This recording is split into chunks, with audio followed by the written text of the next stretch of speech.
AITA for filing a police report against my wife's cousin after paying him $50,000 to dig a hole in my backyard? I, 38M, am currently sitting at my kitchen table staring out the sliding glass door at what looks like the aftermath of a bomb detonation. I'm shaking, I'm furious, and my wife is currently in the bedroom crying because she thinks I'm destroying her family over money. Here's the situation. My mom, 68F, had a minor stroke about 6 months ago. She recovered physically, but her confidence is shot, and living alone in her 2-story colonial isn't sustainable. My wife, Sarah, 36F, and I agreed the best move was to build an ADU, accessory dwelling unit, basically a glorified guest house, in our large backyard. It adds value to the property, keeps mom close, and gives everyone privacy. We had a budget. It was tight, but doable. We had about $120,000 set aside from savings and a small loan. I started getting quotes from reputable local firms. Most were coming in around $130K, $140K. High, but safe. Then Sarah brought up Kyle. Kyle, 40s? Is Sarah's cousin. I've met the guy at family BBQs. He's loud, drives a lifted truck, and always talks about his big projects, but honestly, he seemed harmless enough. Sarah gave me the hard sell. She said Kyle just started his own contracting LLC after working for a big developer for 15 years. She said he was trying to get off the ground and would give us a family rate. I said no. I told her I don't mix business with family. She pushed. She said her Aunt Linda, Kyle's mom, was saying how hard Kyle was trying to turn his life around after a messy divorce. Sarah pulled the emotional card. My family always thinks you look down on them because you have a corporate job. Give him a chance. He's licensed, I checked. I caved. That's on me. I admit it. I let my guard down because I wanted to make Sarah happy and prove I wasn't some elitist prick. Kyle came over. He talked a big game. He looked at the plans, pointed out inefficiencies in the other quotes, and said he could do it for $95,000, all in. He was charismatic, I'll give him that. He walked the yard, talking about drainage and foundation pours like he was Bob the Builder's smarter brother. He sent over a contract. It looked standard. But he asked for a large draw up front, $50,000. He claimed it was to pre-order lumber because prices are about to skyrocket and to secure the concrete sub. I hesitated. $50,000 is a lot to hand over before a shovel hits dirt. Sarah got annoyed. He's my cousin, he's not going to run off to Mexico. Stop being so paranoid. If you don't trust him, you don't trust me. So, I wrote the check. That was 6 weeks ago. Week 1. Kyle shows up with a bobcat and 2 guys who looked like they were serving out community service sentences. They tore down the old shed, ripped up the sod, and dug a massive hole for the foundation. It looked like progress. I was relieved. Week 2, nobody showed up. I texted Kyle. He said they were waiting on a city inspection for the grading. Okay, sounds legit. Week 3, still nothing. It rained. The hole filled with water. It's now a mosquito breeding ground. I texted Kyle. No answer. I called. Voicemail. Week 4, I asked Sarah to call him. She said she talked to Aunt Linda, and apparently Kyle's truck transmission blew, and he was dealing with that. He's stressed, give him a break, she said. Week 5, I called the city permit office to check on the inspection status. They have no record of a permit application for my address. None. I felt the blood drain out of my face. I went home and told Sarah. She didn't believe me. She said, "You probably called the wrong department." Kyle said he pulled the permits. Yesterday, I saw a photo on Instagram. It was posted by Kyle's new girlfriend. They are in Cabo. In the background, there's a bucket of beers and Kyle is grinning like a Cheshire cat. I lost my shit. I showed Sarah. She got quiet and said, maybe he pre-planned this trip ages ago. With what money, Sarah? My lumber money? I called Kyle 20 times. I texted him the picture. I told him if he didn't call me back in an hour, I was going to the police. He texted back, relax bro. Taking a few days to clear my head so I can focus on your job. Don't threaten me, it's bad vibes. I told Sarah I'm filing a police report for fraud and theft by deception. I'm also calling a lawyer to put a lien on whatever assets he has. Sarah exploded. She said if I involve the cops, Aunt Linda will never speak to us again. She said I'm being nuclear and that Kyle will finish the job, he's just unconventional. She's begging me to wait until he gets back from Cabo. I told her she's delusional. I told her cousin is a thief and I'm not letting him steal my mother's housing fund. She slammed the bedroom door and has been in there for 3 hours. I'm looking at the mud pit in my yard. I'm out $50,000. My wife thinks I'm the asshole. Am I? Update 1. It's been 5 days since my original post. Things have gone from bad to are you fucking kidding me? First off, thank you to everyone who told me to check the license. I did. I looked up Kyle, last name, Construction LLC on the State Licensing Board website. There is no record of his LLC. I searched by his name. His general contractor's license expired in 2019. It was suspended for failure to comply with judgment. I felt like I was going to vomit. I printed the page and walked into the bedroom where Sarah was folding laundry. We hadn't really spoken much since the fight, just cold shoulders and logistical passing. He's not licensed, Sarah, I said, putting the paper on the bed. His license was suspended 5 years ago. She stopped folding a shirt. She looked at the paper, then at me. That can't be right. He showed us the card. He showed us a laminated card from 5 years ago. I didn't check the date. You said you checked him out. I asked Aunt Linda, she whispered. She said he was good. You trusted your Aunt Linda over actual due diligence? For $50,000? I know I shouldn't have yelled, but the rage was vibrating in my chest. She started crying again. I didn't know. I just wanted to help him. Why are you attacking me? I'm a victim too. You're not a victim, Sarah. You're his accomplice's niece. You pressured me into this. She left the house to go to her sister's. I took that time to go to the police station.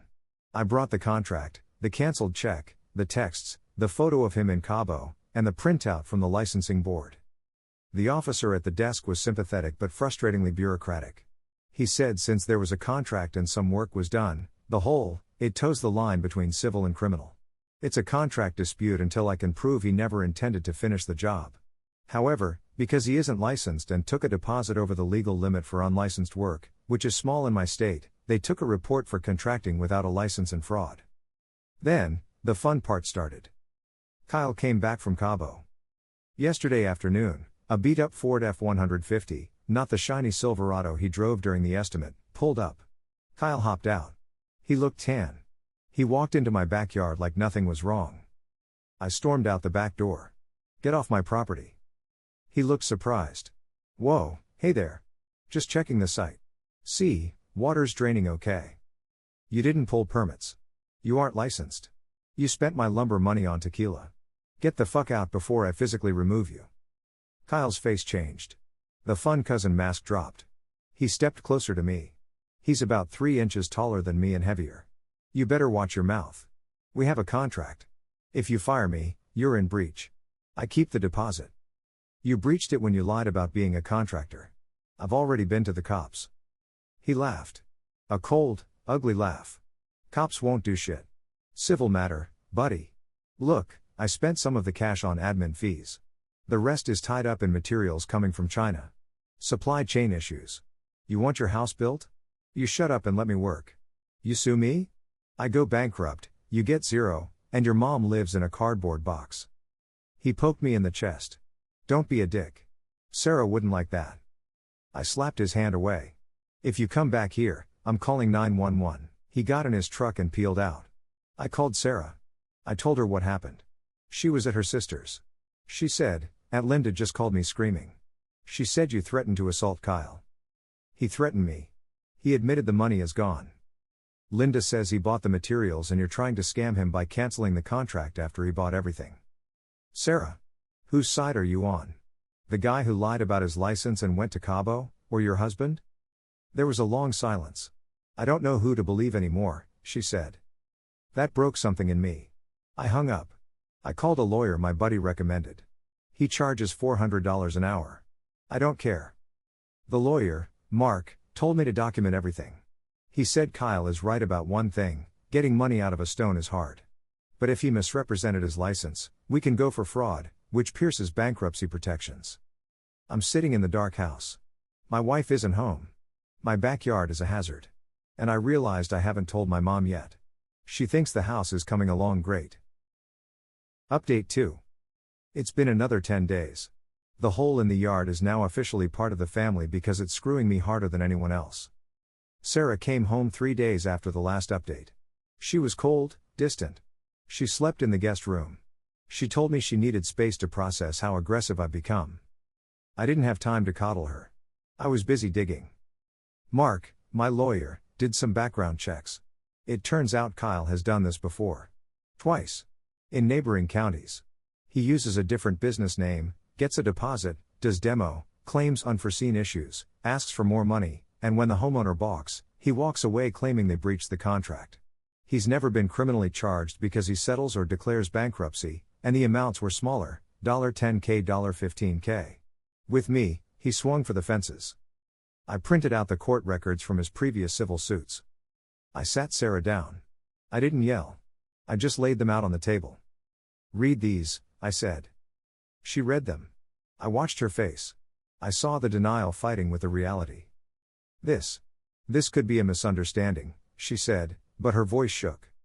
"Two different families, Sarah. Same pattern. He scammed them. He's scamming us." She put her head in her hands. "Aunt Linda swore he was changed. Aunt Linda is either a liar or a fool. Which one are you?" She looked up, eyes red. "Stop making me choose." "I'm not making you choose. Kyle made you choose when he stole $50,000 from us. Why are you protecting him?" "Because if it's true," she whispered, "then it's my fault. It's my fault we lost the money. It's my fault your mom can't move in." There it was. The guilt.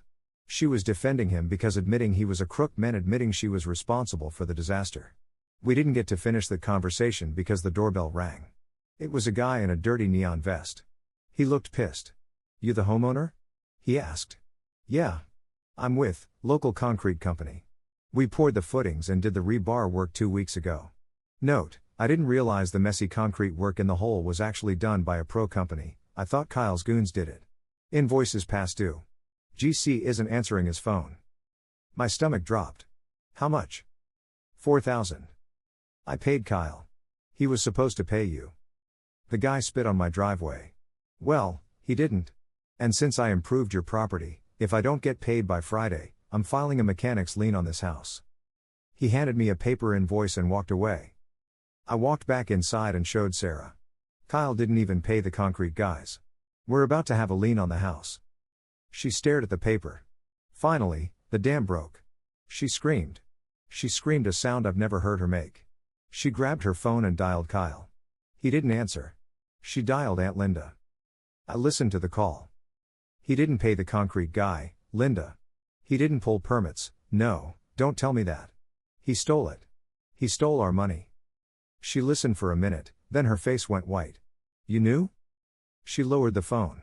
She looked at me, horrified. "What?" I asked. Linda said. She said Kyle needed the money to pay off his restitution from the last time he got in trouble, or he was going to jail. She said we have good jobs, so we could absorb the loss, but Kyle needs a break. My jaw hit the floor. "Your aunt set us up?" "She set us up to bail out her criminal son?" Sarah dropped the phone. She said family helps family. I grabbed my keys. "I'm going to the police station again. And this time, you're coming with me." "I can't," she sobbed. "I can't put my cousin in jail. He's not going to jail because of you. He's going to jail because he's a predator. And if you don't come with me, if you don't stand with me right now, Sarah, then you're standing with them. And I can't be married to someone who stands with thieves." She looked at me. She looked at the door. Update 3. This is hard to type. My hands are shaking. Sarah came with me. It was the hardest car ride of my life. She cried the whole way. But she sat in that interview room and told the detective what Linda said on the phone. That admitted intent. That proved it wasn't a business failure, it was a premeditated scheme to defraud us to pay off old debts. The detective, Det Miller, was much more interested this time. Especially with the admission from the aunt. He said this moves it firmly into criminal fraud and possibly elder abuse territory since the funds were designated for my mother's care. We had to stretch the definition a bit, but the money came from an account my mom was joined on. We got home. I felt a grim sense of satisfaction. Justice was coming. Then my phone rang. Unknown number. "You piece of shit." It was Kyle. He sounded drunk. "Mom told me what Sarah said. You turned her against me. You did that yourself, Kyle. Where's my money?" "Gone. It's gone. And you know what? I was gonna finish the job. Slowly, but I was gonna do it. But now? Now you get nothing. And you better watch your back. I know where you sleep. I know where your mom lives. I hung up and called Det Miller immediately. He told me to save the call log and said he'd try to get a warrant expedited for terroristic threats, but it takes time. I spent the night awake with a baseball bat by the bed. Sarah slept in the guest room again. She's a wreck.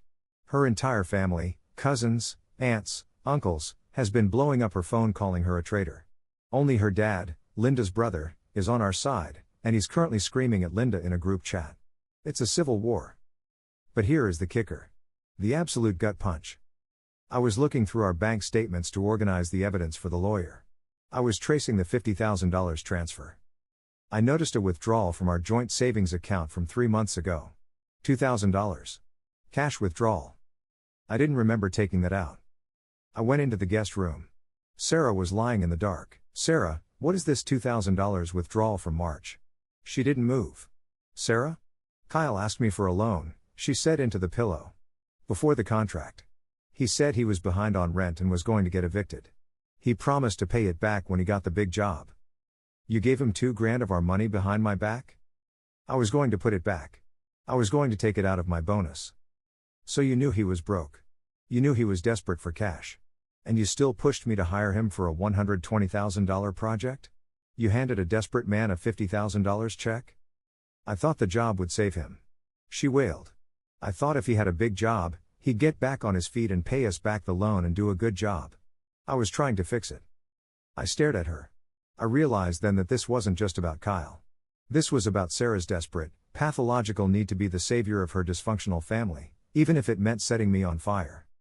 Get out, I said. What? Go to your sister's. Go to your dad's. I don't care. But you can't be here tonight. I can't look at you. She packed a bag. She left an hour ago. I'm alone in the house. I have a $50,000 hole in the yard. A $4,000 lien threat on the door. A criminal threatening my safety. And my marriage just imploded. I just called my mom. I told her there's been a delay with the permit office. I couldn't tell her the truth yet. She sounded so disappointed. Oh, that's okay, honey, she said. I know you're doing your best. I broke down. I'm a 38-year-old man sobbing at the kitchen table. Update 4. It's been a month. The dust is settling, but it's just revealing more wreckage. Kyle was arrested 2 weeks ago. Turns out, threatening a witness, me, after a police report is filed is a bad move. Also, Det Miller found out Kyle had done the same deposit shuffle to an elderly couple 3 towns over just a week after he took my check. He's currently in county jail holding on multiple felony counts of theft by deception and contracting without a license. The money is gone. All of it. He spent it on the trip, payments on his truck, gambling debts, and booze. There is no pot of gold to recover. My lawyer says we can get a judgment, but it's a piece of paper saying he owes us money he'll never have. The concrete guy did file the lien. I had to pay him the $4,000 out of my own pocket to remove it. It physically hurt to write that check. As for Sarah, we are separated. She's living with her sister. The revelation about the secret $2,000 loan was the final straw for me. It wasn't the money, it was the fact that she knowingly withheld critical information about his financial instability to manipulate me into hiring him. That's not a partnership. That's a con. She's begging for counseling. She says she's cut off Aunt Linda. She says she realizes she's been part of a toxic family dynamic her whole life. I believe her. I believe she's sorry. But I don't trust her. Every time I look at the backyard, I see her betrayal. I finally told my mom the truth. I drove to her house, sat her down, and told her everything. The scam, the money, Sarah, everything. I expected her to be devastated about the house. Instead, she grabbed my hand. Oh, honey. I don't need a fancy house in the backyard. I can take the guest room inside. We can put a stair lift in. It's cheaper. But Mom, the privacy. I don't care about privacy. I care about you. You look like you've aged 10 years. She's moving into the spare bedroom inside the main house next week. It's not ideal, but it's free. I hired a landscaping crew to come out yesterday. Not to build the AITA, I can't afford it anymore. But to fill in the hole. It cost me another $3,000 to have them bring in dirt and fill the pit Kyle dug. I stood there drinking a coffee, watching the bobcat push the dirt back into the ground. It was symbolic, I guess. Burying the mistake. Sarah texted me while I was watching them. I miss you. I'm starting therapy on Tuesday. Please let me come home. I didn't reply. The hole is filled. The grass is gone, just a big patch of brown dirt now. I'm $57,000 poorer. My wife is gone. My cousin-in-law is in jail. But my mom is safe. And for the first time in 2 months, nobody is lying to me. I think I'm going to be okay. Eventually. But if anyone ever says I've got a guy who can do it cheaper, I'm going to punch them in the throat. End of post. Hi there, if you made it so far. Consider dropping a like and maybe subscribing. Thanks. And have a nice one.